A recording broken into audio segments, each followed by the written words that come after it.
Freud did not speak to comfort men, he spoke to wound their illusions. He foresaw a world where civilization itself would become the greatest enemy of the masculine spirit.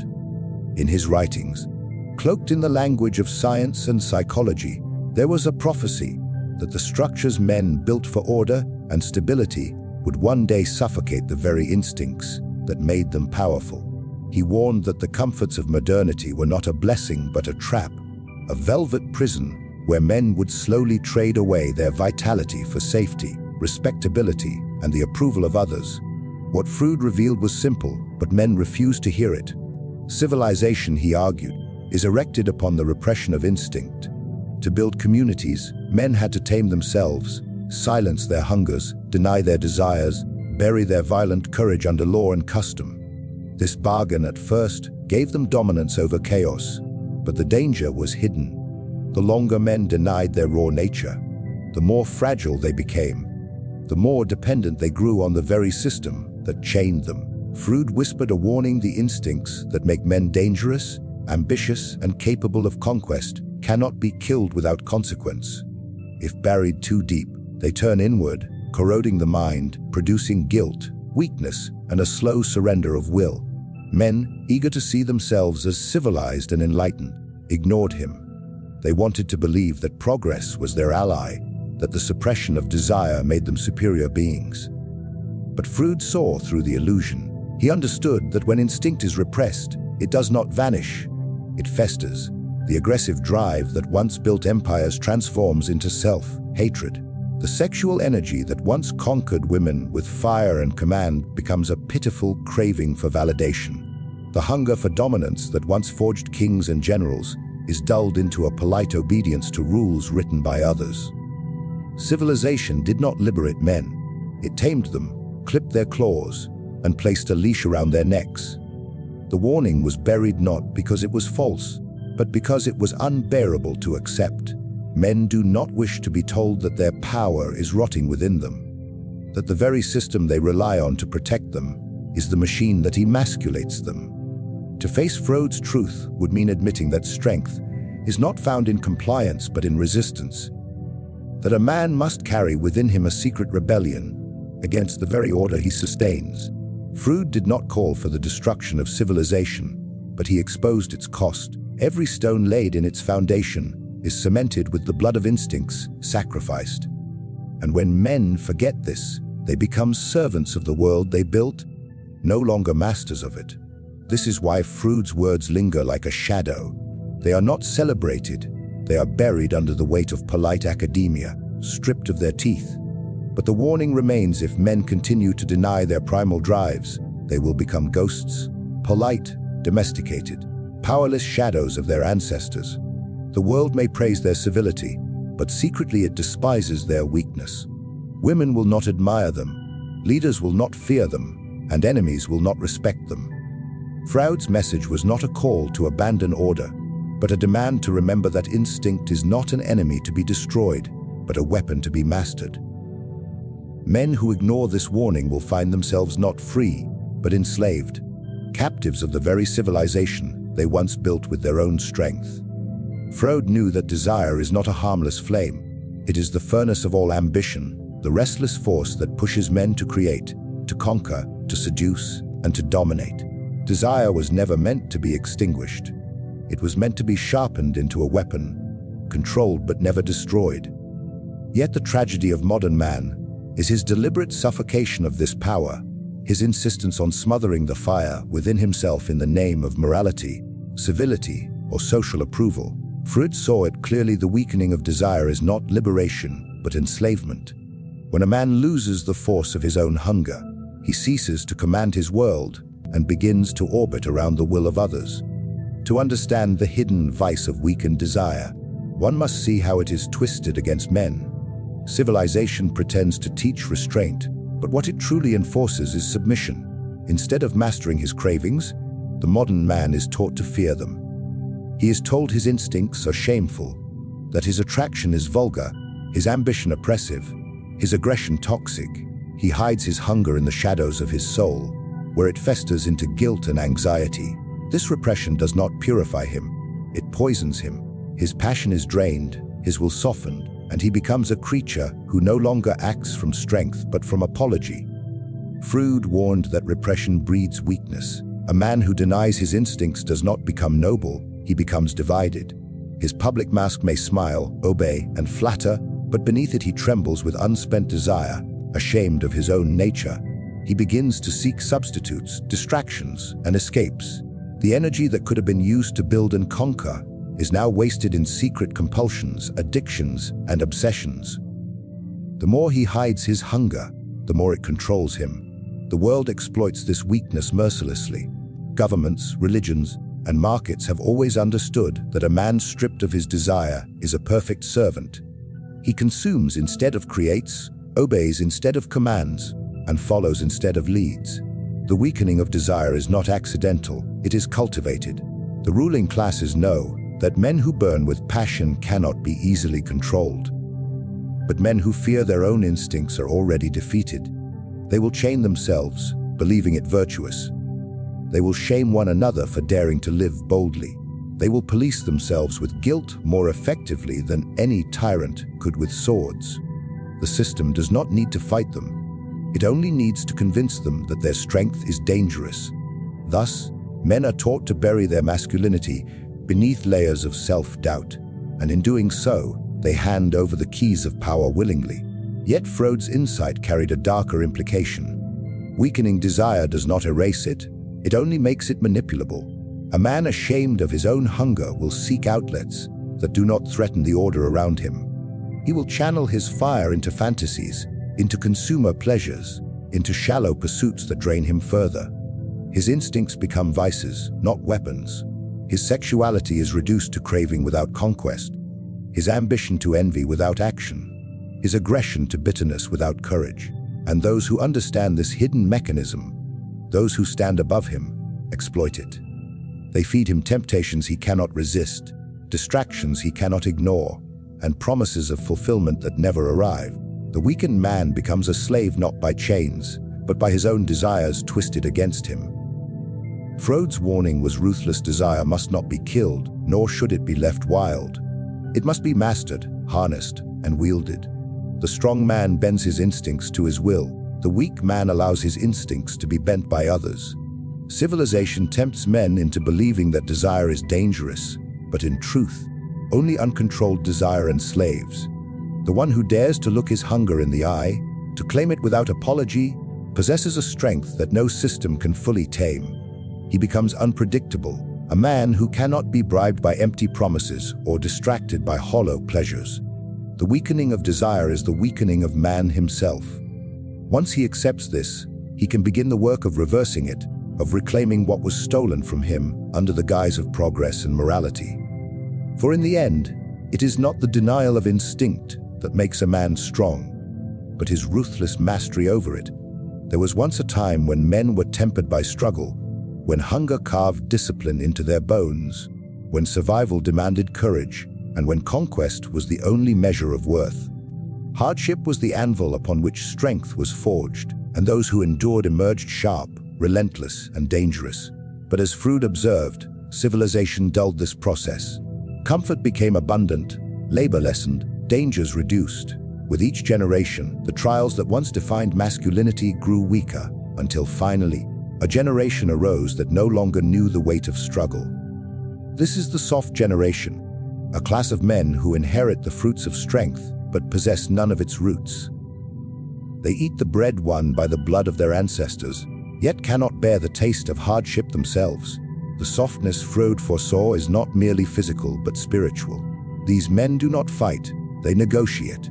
They do not desire, they crave approval. They do not command, they obey the invisible laws of social validation. Every instinct once celebrated as the essence of masculinity, ambition, aggression, conquest, is now coated in shame, dressed up as barbarism, mocked as outdated. The soft generation accepts this mockery, eager to please, eager to conform, eager to be liked. They mistake politeness for power, obedience for virtue, submission for wisdom. In truth, they are men who have renounced their nature and stand naked before the world, waiting for someone else to tell them how to live. Freud understood the paradox civilization produces softness by design. When danger recedes, Comfort grows, and with comfort comes decay. The fire of survival is extinguished, replaced by a lukewarm existence, where men no longer sharpen themselves, but instead blunt their edges against distraction and indulgence. They are not hardened by necessity, so they construct imaginary battles, petty arguments, social performances, empty debates, where they can play at strength without ever risking true struggle. They mistake noise for action, indulgence for fulfillment, and consumption for power. The soft generation lives in illusions, and the more they indulge these illusions, the weaker they become. This weakness, however, is not invisible to those who seek power. The soft generation is easily exploited because it fears discomfort more than it desires freedom. Offer them safety, and they will surrender authority. Offer them comfort, and they will trade independence. Offer them approval, and they will betray their own instincts. Their vice is not only softness but dependence. They rely on systems to protect them, institutions to guide them, and authority to validate them. A man who cannot stand alone is a man who will always kneel before another. The ruling classes understand this well, for a generation of weak men is the easiest generation to control. The softness spreads in silence. Fathers, once hardened by necessity, raise sons in comfort, shielding them from pain, mistaking protection for love. Schools discourage competition, teaching boys that ambition is unfair. Societies demonize aggression, convincing men that assertiveness is cruelty. Each step, though disguised as progress, deepens the rot. And the men who emerge from this order are not lions but lambs. Docile, timid, fearful of their own shadow. They inherit a world built by conquerors, yet they do not possess the courage to defend it. They speak of equality, justice, and civility, yet these words conceal their true condition: impotence. The greatest tragedy of the soft generation is that they do not know they are weak. Their lives are padded by comfort and technology, their struggles minimized, their failures excused. They mistake convenience for achievement, consumption for creation, entertainment for meaning. They cannot see the chains tightening around them, because the chains are velvet, invisible, and warm. Freud's warning was not only about repression of instincts, but about what comes after. What happens when repression and comfort combine to produce men who can no longer even recognize what they have lost. The soft generation is a victory for those who understand human nature, for weakness always creates opportunities for exploitation. The man who fears discomfort can be bought cheaply, controlled easily, and discarded without resistance. His softness is his vice, and his vice is the weapon others wield against him. He cannot resist because he does not even know what resistance feels like. He has no muscle for it, no memory of it, no instinct for it. He kneels not because he is forced to, but because he believes it virtuous to kneel. He is conquered before the battle begins, not by swords but by softness itself. Ignorance is not the absence of knowledge, it is the refusal to see what stands in front of you. Freud laid his warning bare, yet men chose blindness over truth. They dismissed his insight as the ramblings of a mind obsessed with desire, as though such obsessions were beneath them, as though civilization had outgrown its primal roots. This ignorance was not accidental but willful. Men preferred to believe in the illusions of progress, in the myth that comfort makes them stronger, in the lie that morality is enough to replace instinct. But every illusion carries a price, and the cost of ignoring Freud's words has been nothing less than the erosion of masculine will. The true cost of ignorance is that it breeds dependency. A man who does not understand his own nature becomes governed by the interpretations of others. He allows authority, religion, culture, and ideology to dictate what he should want, how he should live, what he should suppress, and whom he should obey. He forgets that his instincts were once his compass, guiding him through struggle, warning him of danger, driving him toward conquest. By ignoring this compass, he is left wandering in circles, vulnerable to manipulation. He cannot defend himself, for he does not know what he is losing until it is already taken. Freud understood that ignorance of instinct is not harmless, it is fatal. A man unaware of his desires believes he is virtuous when he denies them, but in reality, he becomes a hollow vessel. He may appear civilized, polite, and rational, but beneath the surface, he is weak, conflicted, and easily swayed. His ignorance is a tool for others to exploit. They whisper to him that his instincts are shameful, and he believes it. They tell him that submission is noble, and he obeys.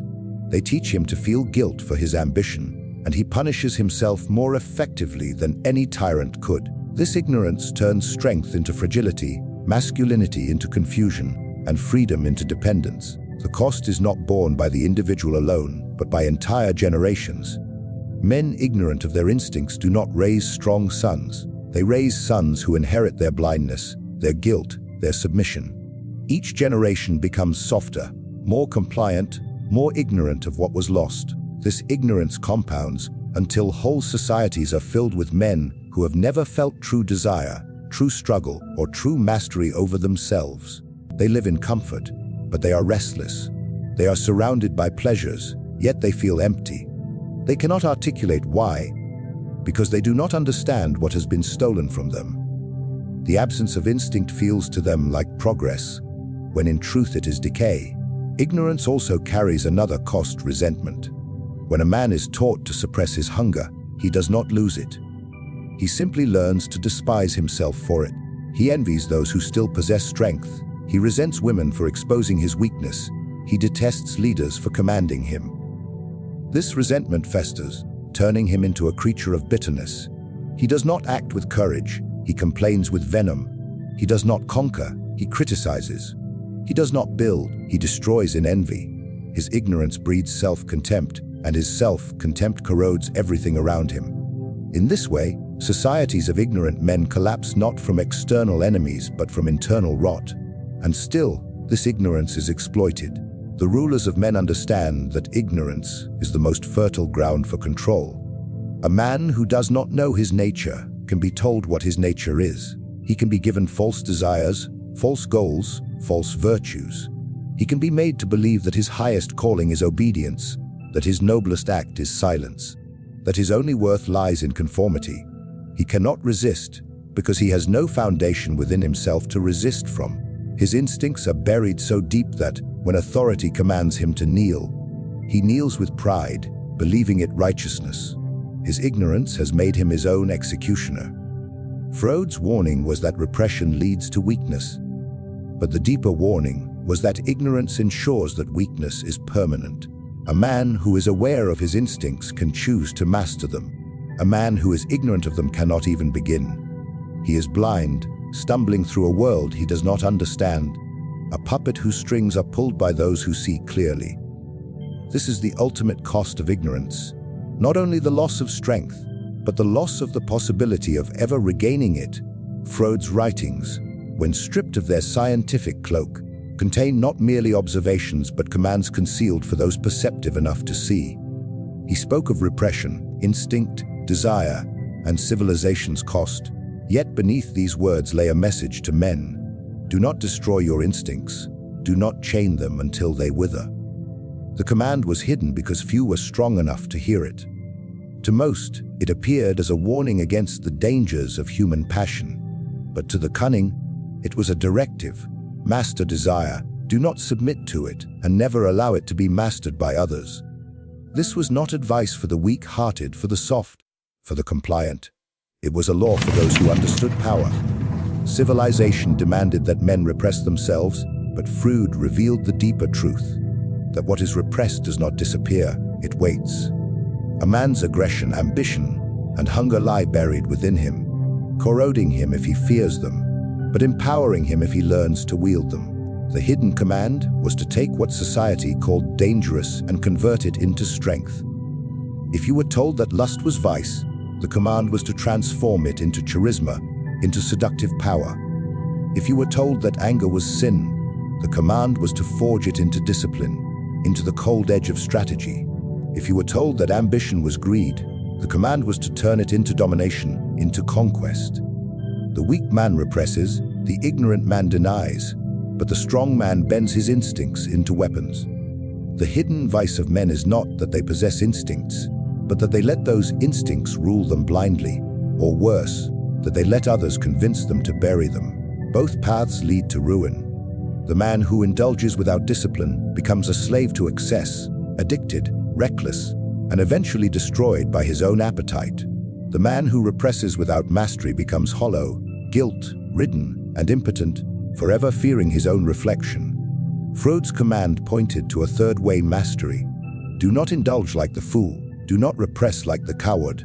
Seize control like the ruler. In this lies the essence of Machiavellian strength, to take what others fear and wield it as power. Society thrives on the ignorance of this command.